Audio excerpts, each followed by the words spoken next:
Hello and welcome to the weekly World Climate Change News. I'm Alexandra, and today we're going to discuss the following topics. New emissions targets, global metal supply and climate change, UK and India's roadmap to tackle climate change is displacing Honduran farmers, how to mitigate climate change, climate migrants, ecological protests hindered by the UK government. So shall we begin? New emissions targets.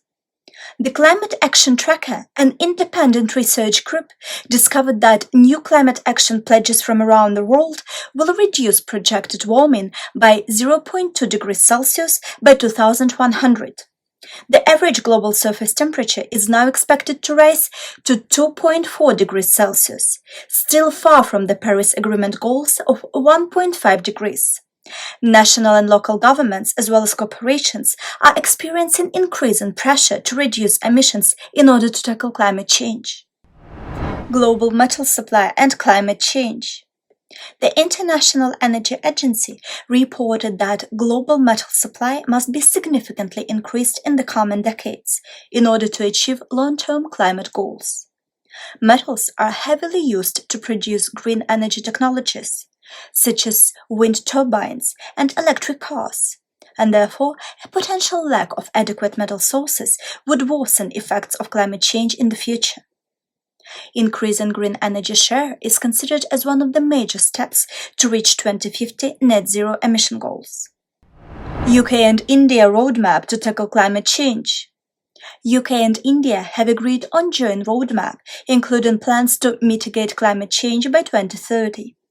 The plan includes a new partnership on clean energy transition, conservation of forests, and collaboration on developing infrastructure in vulnerable countries.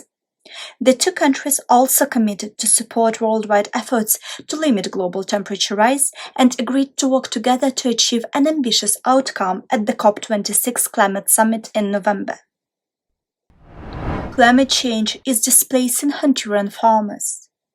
Central America position makes it vulnerable to climate change disasters. Flooding has destroyed much of the Santa Barbara's farmland and populated areas. Extreme high temperatures during the summer of 2020 had devastating effects on crops in Honduras, and subsequent hurricanes destroyed farmers' hopes of restoring the crops that their livelihoods depend on.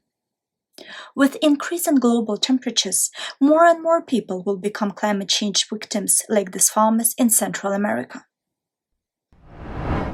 How to mitigate climate change? United Nations Agency's report, Making Peace with Nature, portrayed the possible pathways to address climate change, biodiversity loss, and pollution. The report draws options for action focused on transforming how people perceive nature. This includes the promotion of sustainable production and consumption, as well as making societies more aware of their own footprint. The UN recognizes the need of a joint effort to deal with three issues: transforming energy, water, and food systems, in order to support sustainability. Climate migrants. Climate displacements have long been cited as the human face of climate change. But experts warn that these discourses could infiltrate policies worldwide, feeding anti-immigration narratives and far-right ideology. Analysts claim that it is difficult to find reliable estimates for climate-related migration flows, and often those statistics are overestimated. Experts call for precaution in using shock factor figures, since the appropriation of environmental causes is rising inside right-wing terrorist groups, and climate refugees are used to stir up even more anti-immigration policies.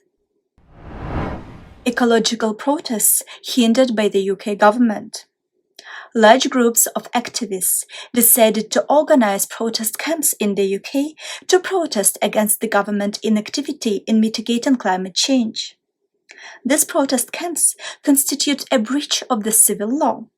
They are in fact classified as trespass, unless they have an explicit consent of the landowner.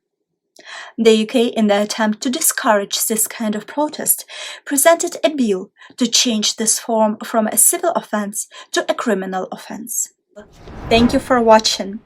This was Alexandra for the Weekly World Climate Change News. And if you find this interesting, subscribe to our channel and see you here next week.